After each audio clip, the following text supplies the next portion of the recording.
We made it to the fall equinox. We have one more quarter left of 2020. Let's finish this sucker up. I'm ready. Who's ready to get done with this year? My God. So this is a collective reading to get us from the fall equinox to the December 21st winter solstice. And just to dive right in and give us a compass of where we are right now. It's the end of the summer, and we have all found it to be quite a scorcher in many more ways than one. And I think for many of us, we're feeling quite burnt out right now, and we have faced so many challenges this year that we may be in a negative state of mind, quite frankly. And so if you are, you're not doing it wrong. That's just what we got this year. So for the next quarter, we can expect to continue to see more shadows coming up. And that's just everything at the collective and personal level that we have been avoiding, that we have been in denial about, that we have tried not to see about ourselves, our society, our culture. And we have to see it. We have to. We have to see it because we can't change anything that we don't see. So we have to see it. And so that's what we will continue to do in the coming 3 months. It's difficult though, because for one, we are so divided as people right now that there's no collective narrative about what it is we are seeing. There are many stories about what we're seeing and why. And on top of all of that, there is a level of deception and manipulation happening. And it can make us feel very powerless to affect change at this moment, because there's just so much happening. And it seems at such a grand level that we may be feeling ourselves in this position of victimhood at this point in the year, that there's just nothing that you can do to make this stop. And we're guided to recognize that we are very powerful, that we are not being victimized, and that we are not being punished. What we are given are lessons that are meant to be keys to unlock these doors that we are dying to walk through. And we have the power within ourselves to meet these challenges. So just for instance, if you, for instance, are finding yourself worried about your financial security, we're being guided to take one step. What's one task that you can do to remind yourself about your own personal power? So that might be taking a deep breath and spending that time looking at the details of your budget and finding areas where you might be able to cut, or thinking about skills that you might have that you might be able to leverage at this point in the year.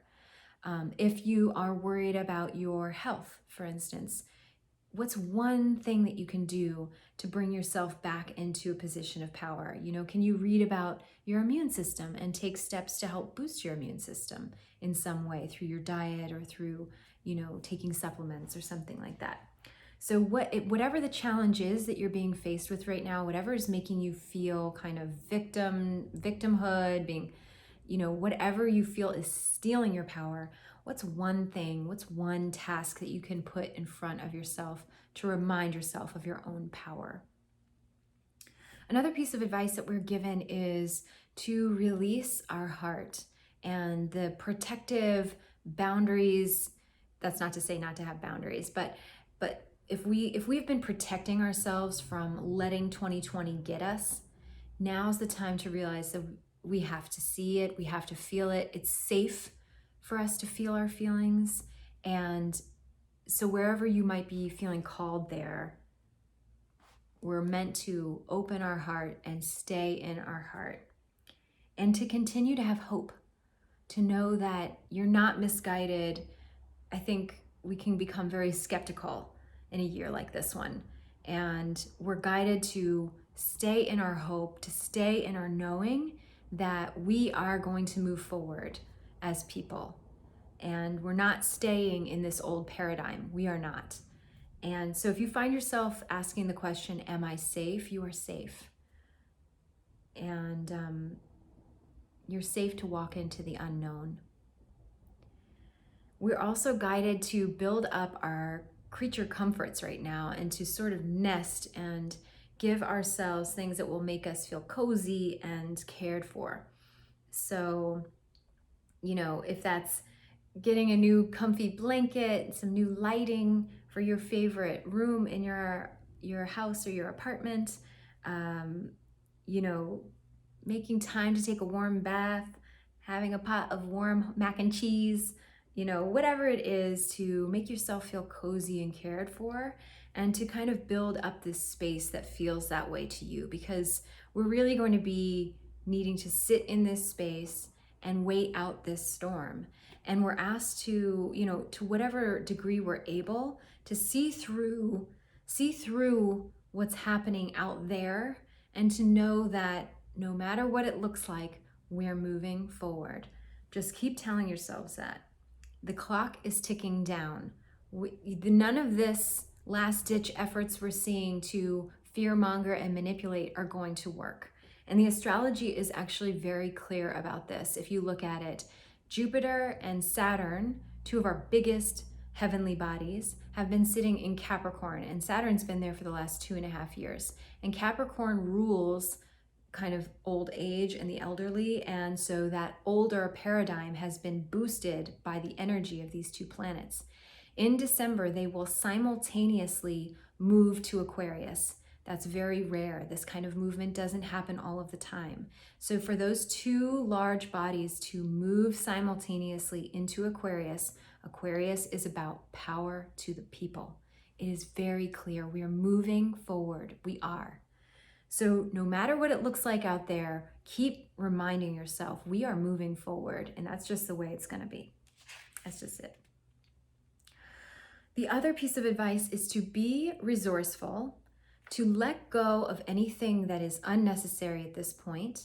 We got to do some major editing. We need to be strategic with our energy and not give energy to anything but the most crucial things right now. And we need to stay in our own integrity and to discern other people's integrity. So I think this has to do with Mars being in Aries. Mars is the planet of warfare and aggression and heated tempers, and it's sitting in Aries, this fire sign. And normally Mars is moving every couple months through the zodiac, but this year, which doesn't happen every year, it retrograded, which means that it stayed in Aries not for 2 months, but for 6 months. It's been there since June, and it will be there until December. And so we may find ourselves in this next quarter being baited into arguments and trying to get riled up and kick up this whole idea of let's have a civil war. We're not doing that. We are not doing that. So stay in your discernment about your own integrity. You are coming from a motivated place of love to build peace in the world. We're not going to do that through warfare. So don't let Mars trick you, and don't let anybody else come around trying to bait you into some kind of argument. We're not doing that. So stay in your heart. We're also guided, I thought this was very sweet. We are guided to stay in kind of our loving heart and to stay vulnerable and to be hopeful and just let let your heart lead you, really. Whenever we show ourselves to other people in a vulnerable way, sometimes that later on you feel like, oh my gosh, that was so weak, this weakness, I didn't want to show that off. We're guided to remember that those moments where we exchange vulnerability with someone else, we are helping them, we're helping ourselves. Remind ourselves of our own humanity, and to make it okay for all of us to be human, to have moments of weakness, to have moments when we aren't strong. And that's okay. It's actually the thing that makes us strong, is the fact that we can be vulnerable with one another and to be in kind of that place in our heart. Another piece is that we're held by the earth.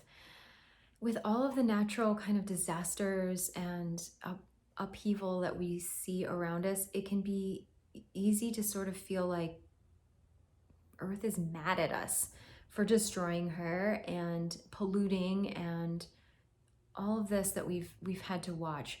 But for this collective, I know you. I know that you are a tree-loving hippie just like me, and our hearts are known. We are the ones who want to heal Earth. So Earth's not mad at us. She is supporting us right now. And we are loved. We're meant to be here, and we're all going to heal Earth together. So by the December 21st solstice, what we will probably find is that we are in this kind of protective bubble, that we are in our center, hopefully, in our inner peace, and it's truly important that we stay in a place of inner peace and a place of kind of protected calm, because the external world is going to look very chaotic, and there will be fighting and a lot to see. So build that place this quarter, build that cozy space inside of yourself where you are protected, and stay in your inner peace, because it's not a question of are we moving forward? It's simply a matter of getting through this transition, which may be difficult. So I know that is probably not news to you. That's just more of 2020, but I'm here with you and sending you a lot of love and encouragement and hope that you have a good fourth quarter. Much love.